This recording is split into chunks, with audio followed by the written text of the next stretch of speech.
Wow. Do you ever do you ever set yourself up running one of these things that you find at least initially is working very well and you're happy with it and then at some point they go off the rails and oh yes, wow, I wish that I happens all the time. It happens all the time. Some of them pay initially and some can pay 2, 3, 4 years. But what has happened now is, well, I've learned to see the danger signs. Of my very first one that paid me constantly daily. And when I withdrew, it was between 1 and 3 days. It ran 100% smoothly. And then I started seeing danger signs that I've seen from other ones before. And then I started withdrawing my money. So I withdraw, and that's what will be nice about the membership, because you need to add new ones constantly. What do you mean by that? Be more specific. Let's say, for instance, I have now 5 or 10 running.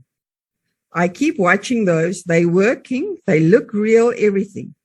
But tomorrow morning, I might wake up and the website is down.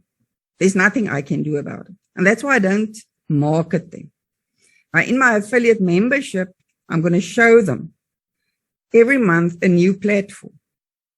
But it comes back to not having your eggs all in one basket.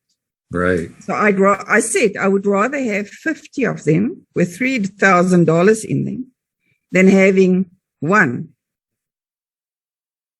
That's an old investor's principle. You diversify. Yes, and the problem is people don't do it. Mm. They see this thing is working, and then they build up that single one. Right. Instead of diversifying. So I teach in my membership, I'm going to teach how I do it so that you always end up in a profit. Now, I'm not talking about you get ones where you deposit the money and it's gone. I'm not talking about those. I mean, they just straight out forward scams. And for instance, when it's a Ponzi scheme, many people, I've had it where people say it's paying and I get in while it's paying me. But I don't want to get into something that might hurt other people. Mm-hmm. Even if I'm not marketing it. Mm-hmm. Because I know indirectly by going in, because I've got the knowledge and making money for a month or 2 or 3 or 6, I'm going to hurt people down the line.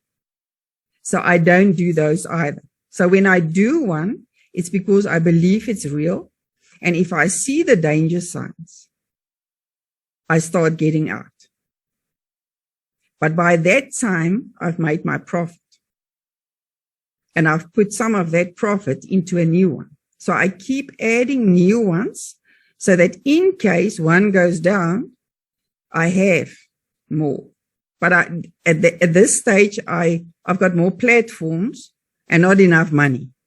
I've got too many platforms that I want to invest to. That's why I'm not searching for new ones. Oh, yes. And I've built up a network of people who do the same. So I would test one and the other person would test another one. And then we share the information and we choose the better ones.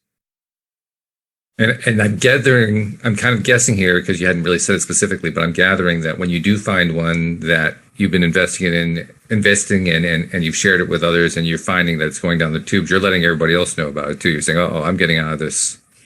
Well, at the moment, I'm not sharing any. Oh, okay. Well, then I'm anticipating how it works. Oh, okay. What happened to me is, I don't know how many years ago it is. Time flies so quickly. I was on a platform where they traded for you.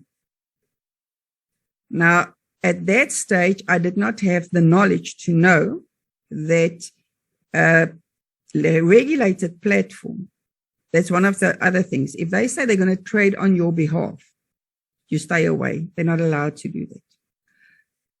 A regulated platform cannot have a manager trade your account. It's not allowed. So at that stage, there was many things I didn't know. That was one of them.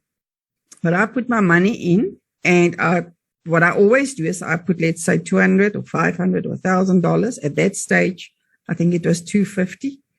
$300. I can't even remember. And then what I do is the moment I get my initial funds back, then I just build the profits and I keep withdrawing a little bit and putting a bit back so that when it goes down, I am in profit. I haven't lost anything. And I showed this to 2 friends of mine. And my other advantage, it's going to sound weird, it's an advantage to not have money sometimes.